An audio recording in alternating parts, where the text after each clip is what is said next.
debating on which one is better for societal progress.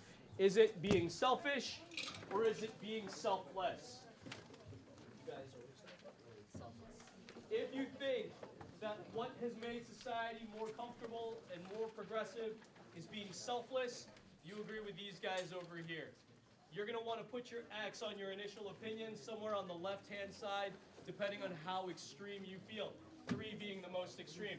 If you think that selfishness has been more important in making society more comfortable and more advanced, then you agree with these guys over here. And in that case, you're going to put your X somewhere on the far right-hand side where it says initial opinion.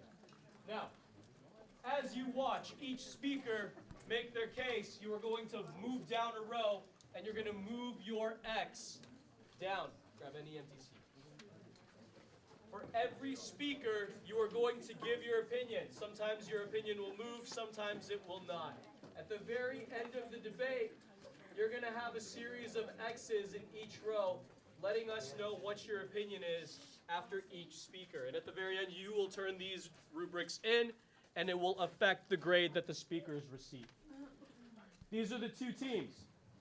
Are you guys afraid? We're going to switch it.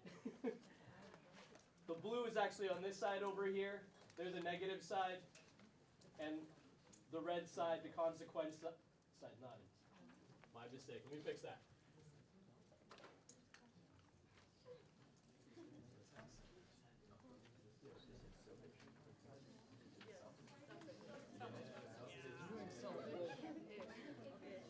Yeah, here.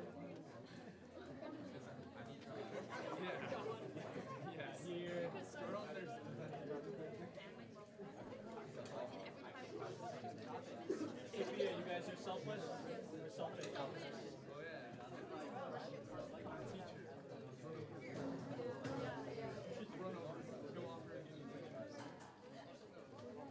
All right, there we go. My mistake. Okay, so we're going to start with the selfless side. We're going to need the constructive up there. Yeah. It's just I switched it. I know, right? All right, this is Ryan speaking for the selfless side. He is the first speaker. All right, Ryan, do you have a timer with you? I do. You have 2.5 minutes. Let me know whenever you want to start. Okay, 3, 2, 1.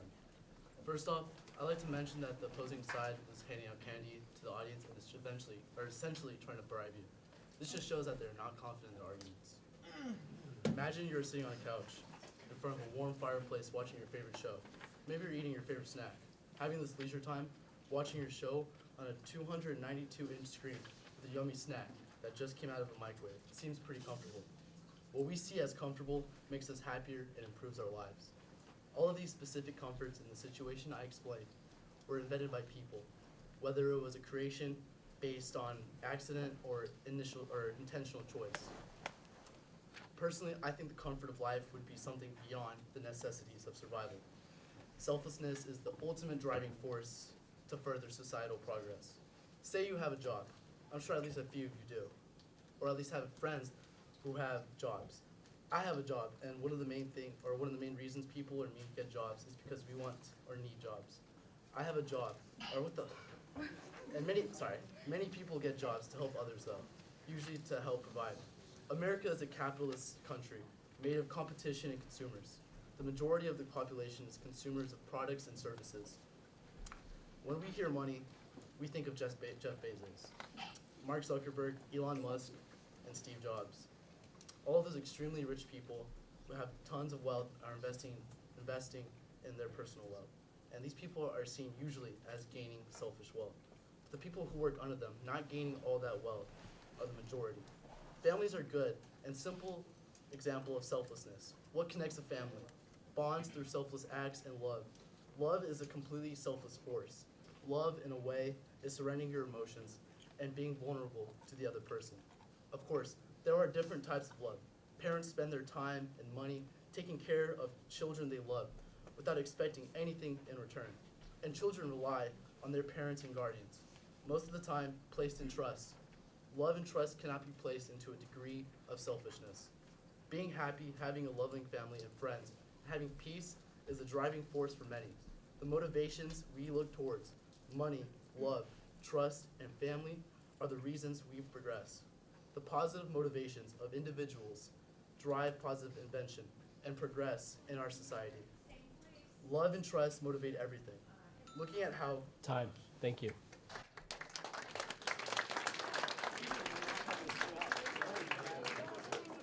We have 2 minutes, so the other side has time to think. You have 2 minutes on the clock. All right. I need the negative cross-examination up there. Genesis, who would you like to cross-examine today? Ryan? Genesis, you have 3 minutes and 30 seconds on the clock. 1, 2, 3. Can you only answer yes or no to the following questions unless asked to explain? Alright. Would you murder an innocent person? No. Alright. Is being murdered uncomfortable? Should be. Is murder bad for societal progress? Yeah. Selflessness is putting someone's needs over your own, correct? Yeah. So, would you put Hitler's needs over your own? No. So you agree. Selflessness is not always beneficial. Yes. No. No, yes Most or of the no? time. Most of the time. Yes or no? Yep. Huh? No. No? Okay. All right.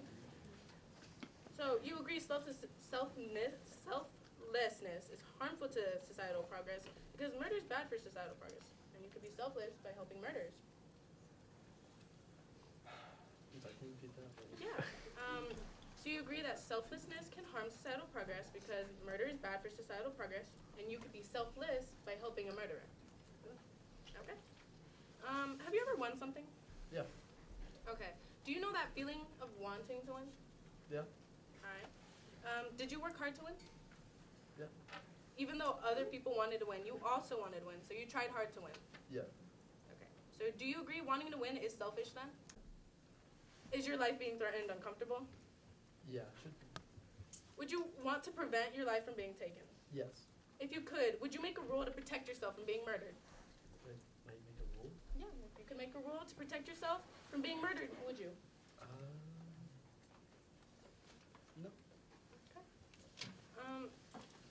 You agreed selflessness can harm societal progress, and you agreed selfishness can lead to competition and more comfort in life. Okay, thank you. Woo!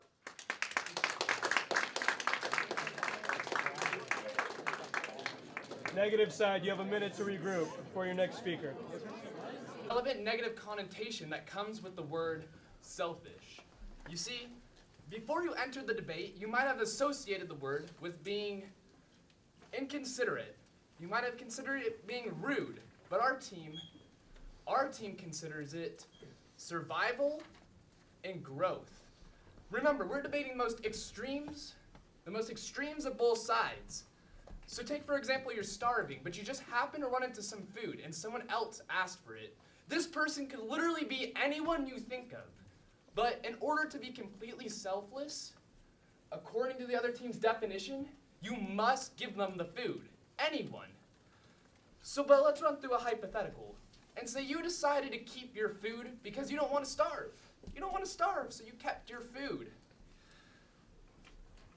So now that you won't starve, you can go out into society and get a job. So you can purchase more food. So then you can continue not to starve. And in order to accomplish this goal of not starving, you'll be going to the grocery store to spend your money. And while at the grocery store, you'll be spending your money and they'll be using that money to pay their employees. And in turn, the employees can now feed their children. So you just helped someone feed their children by being selfish, thinking about your own need not to starve. So basically, to reiterate the point, you're naturally motivated to better yourself, which is selfish, but despite being selfish, you can help others in the process. So this explains why we handed out the lollipops. We want to win the debate. We're motivated to better ourselves by winning the debate. So we gave you all popsicles, lollipops, candy. So we could help win. And you guys reaped benefits because we wanted that. So, the win. So, that is our debate. And also, I'd like to point out Ryan. He said it is not selfish to want to win, but when you're trying to win, you're not concerned with other people's feelings. So he contradicted himself. That is something I would like to mention, and that is it. Thank you.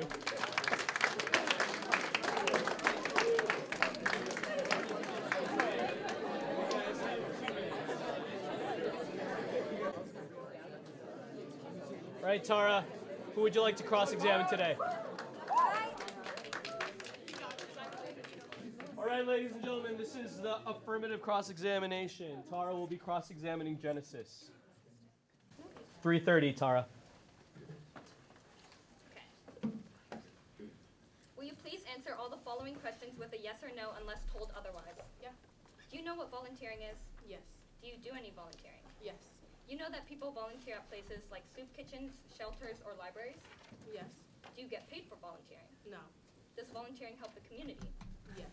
So even though you get no compensation from doing this selfless act, you still help the community? No. No? Well, volunteering is defined as doing things freely, so no, you are not getting anything in fact. Does helping the community increase the comfort of living? Yeah. Doesn't this show that selflessness can increase the comfort of living? No. Do you know what social justice is? No. Social justice is a social philosophy that advocates the removal of inequalities among people. Do you know who Martin Luther King Jr. is? Yes. How about Nelson Mandela? No. He fought for social equality in South Africa during apartheid and extreme segregation. Do you agree that these people fought against social injustices? Yes. Do you agree that these people put their lives on the line by protesting? Yes. Do you agree that fighting for others, especially when your life's on the line, is selfless? No. By our agreed definition of selfless, which is putting others over yourself, this is a selfless act. And according to our collected data, many saw this as the greatest selfless act. Do you buy clothes? Yes. Do you prefer to buy cheap or expensive clothes? Either. Do you know what a sweatshop is? Yes. Have you heard of clothing stores or brands such as Adidas, Forever 21, Shein, and Gap? Yes. Did you know all of these brands use sweatshops? No. Do you know the conditions that people face working at a sweatshop? Yes. Do you agree that working at a sweatshop would decrease your comfort of living? Yes. Do you agree that major companies turn a blind eye to the horrible conditions in sweatshops to reap the profits while the workers suffer? Can you repeat the question? Do you agree that major companies turn a blind eye to the horrible conditions in sweatshops to reap in the profits while the workers suffer? Yes. Aren't these companies putting their own needs and greed for money over their workers? Yes. By our agreed upon definition of selfishness, aren't these companies selfish? No. You just agreed that these companies are putting their own needs over their workers, so yes, they are selfish. Isn't the selfishness of these companies causing the comfort of living for the workers to decrease? Yes. Would you say that the United States is a society by our definition? Yes. Did you know that there are sweatshops in the United States? Yeah. No. Do you agree that the sweatshop workers, the consumers of sweatshop products, and companies with sweatshops in the United States are part of this society? No. You Well, agree no. that the United States is? A society. Yes, so you do agree. Okay. Do you agree that the selfish consumers and companies are benefiting from sweatshops while the lower classes working at the sweatshops suffer? Yes. Doesn't this prove that selfishness does not increase the comfort of living for everyone in a society? Yes. That is all.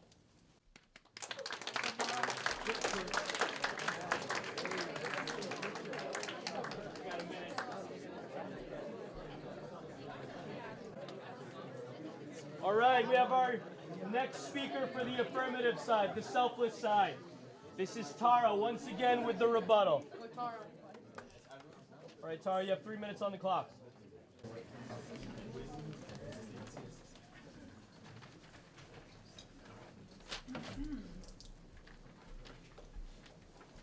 So the other team was mentioning Hitler and murder.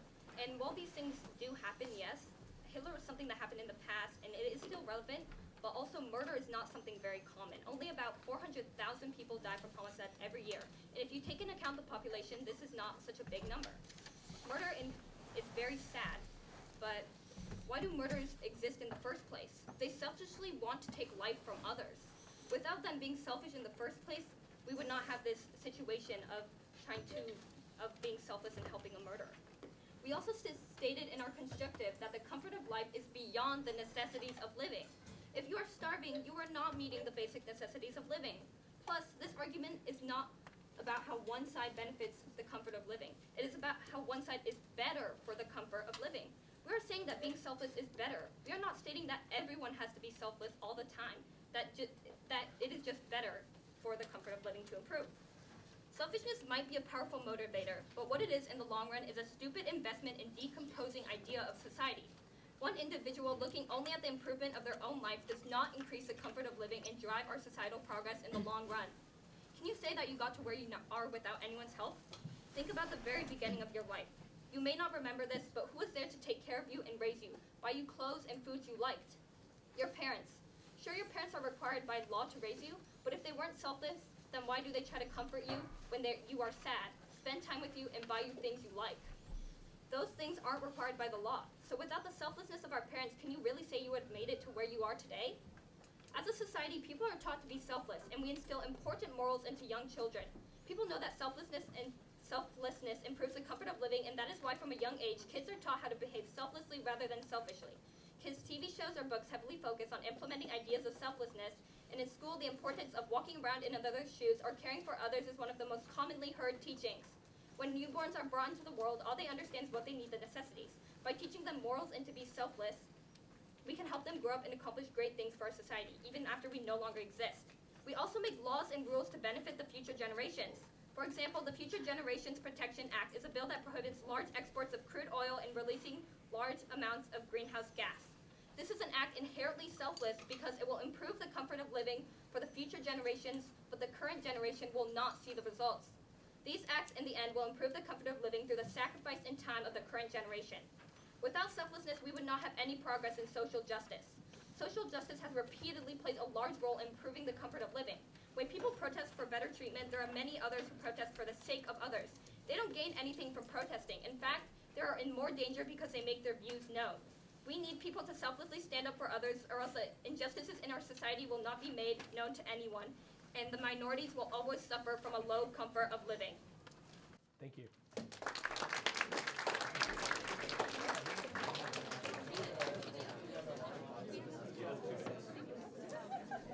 We have the next speaker for the negative side.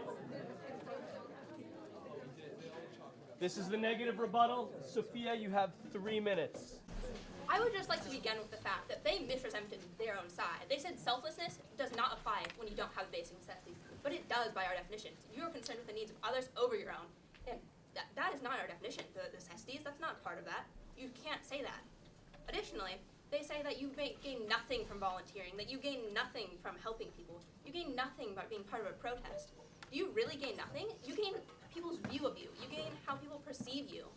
If I'm volunteering, people are perceiving me as a better person. I learn things from places I'm volunteering. I learn these things, I grow, and these are additions. These are things I benefit from.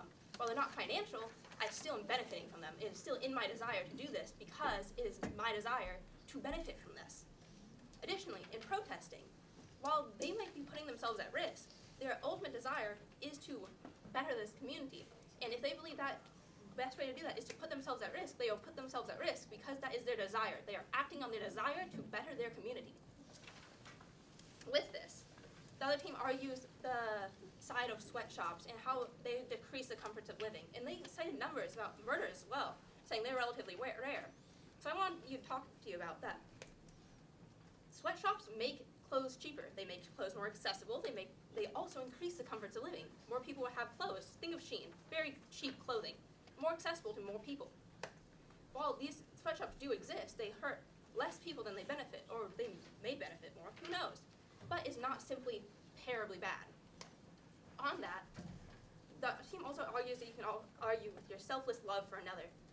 Love is not inherently selfless. You desire something back. You want to be reciprocated, you want this. Having a parent loving their child, they want their child to love them. They don't want their child to go abandon them in the future. Like, who wants to get abandoned by their child? No one. With this, I would like to begin with selfish innovation is a driving force behind innovation, too. When people strive to better their own lives and put themselves in a more favorable position, they compete for limited resources, as agreed by Ryan. This concept is demonstrated in several real-world examples in Model T Ford, the first available car, Google. These examples show that it does make it more comfortable. The Model T made driving more accessible, made it cheaper, made it easier, and Google has made it simpler and easier to find answers. So, and all of these inventors benefited from finding these products. They made millions, if not billions of dollars. And that is inherently selfish. They benefit in this world greatly. In the invention of cars, you cannot say a car is not beneficial to society. It's beneficial to everyone. With that, I want you to think, so outside brings up all of these abstract ideas about love and family and all these things. I want you to focus on the hard truth. I want to focus on the hard truth of how much more difficult your life would be without a car. How hard it would be to find answers without Google. Thank you.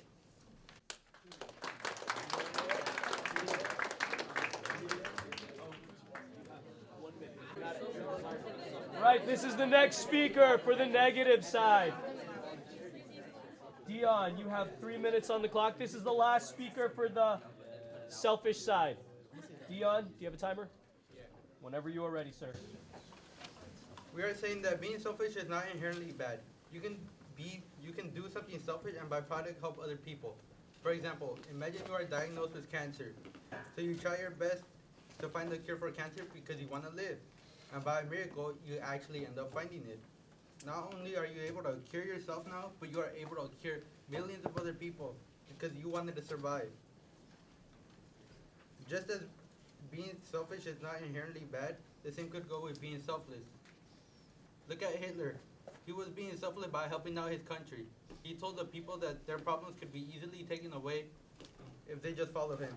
In the end, not only did he kill many innocent people in the name of helping out his country, he made his country 100 times more worse than before he was there. Also, by being selfless, it forces you to satisfy one group's needs and ignore other people who might need it. For example, look at the ongoing war with Ukraine and Russia. If we really wanted to end the war and help out Ukraine, we can nuke Russia.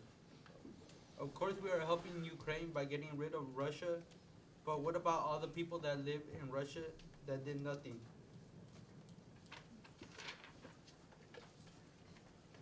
They got hurt because you decided to help out one group and ignore the other one. Being selfish also means not hogging everything to yourself.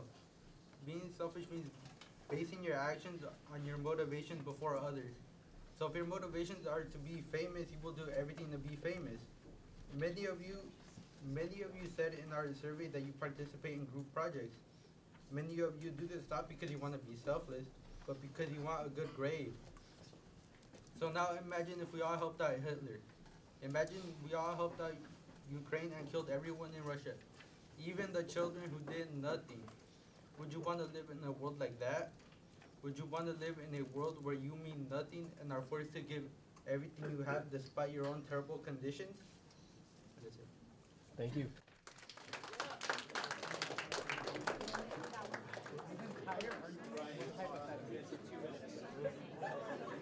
Please mark your rubrics. We got one speaker left. All right, this is Ryan. He is the final speaker for the day. He is speaking on behalf of Selflessness. Audience, please give Ryan your attention. All right, Ryan, whenever you're ready, you have 3 minutes on the clock. Okay, 3, 2, 1. They said sweatshops improve the comfort of living because of the price. But is it really improving the comfort of living for society if the lower classes are always suffering and struggling to survive while the corporations reap the benefits? Can you really justify Hitler and say Hitler really helped his country with what he did? Millions of people in his country died and many suffered terrible conditions like starvation. Can you really say that was helping his country, even if his intentions were good? What's next, justifying Stalin, the gulags? It's the selfless acts that humans do that drive society forward. Living in a selfless society will help improve the comfort of living for everyone. Even if someone does something selfless in fear of a consequence or in hopes of a reward, it's still putting someone else's needs over one's own. There is humanity behind every selfless act. Let's say you have a practice on a Tuesday. You don't want to go. Your teammates don't want to go. But the thing keeping you there, the thing making you do something you don't want to do, is that feeling of letting them down. You don't want to go, but you go for your team. You don't want to let your team down because your teammates rely on you, and you rely on them because a team works together, and a team doesn't work without everyone working as a unit. The whole team selflessly contributes their time, effort, and money to be there, and to work with others for a cause larger than their own. They don't do something selflessly just for the betterment of themselves. Teamwork is necessary to improve the comfort of living. Can anyone truly say that they have started a business or made a product without anyone else's help? It's a deliberate choice to be selfless. Examples of this are the civil rights movements. Why people fought for social justice. It wasn't just black people that mobilized the effort. White people didn't have to sit at the back of the bus, and they were not at any disadvantage, but they saw the injustices that were happening, and the selflessness inside them made them fight for a cause that, not because there was something in it for them, but because it was the right thing to do. White people supporting the civil rights movement helped create a better comfort of living for everybody, and not just for black people. It created a more unified society. Humans will never be perfect or get along all the time, but making the effort to understand one another will improve society. In history, more times than not, being nice to each other leads to a better comfort of living. How else are societies created in the first place? Humans tend to be resilient and persevere through struggle and selflessly work with others when they don't have to, because humans have a natural desire to communicate with others and crave friendships. We tend to be quite selfless because how else would anything get done if we were selfish? Selflessness is a choice, and it's a choice we can all make for the better. Thank you. All right, thank you very much. Please mark your rubrics. Hey, buddy.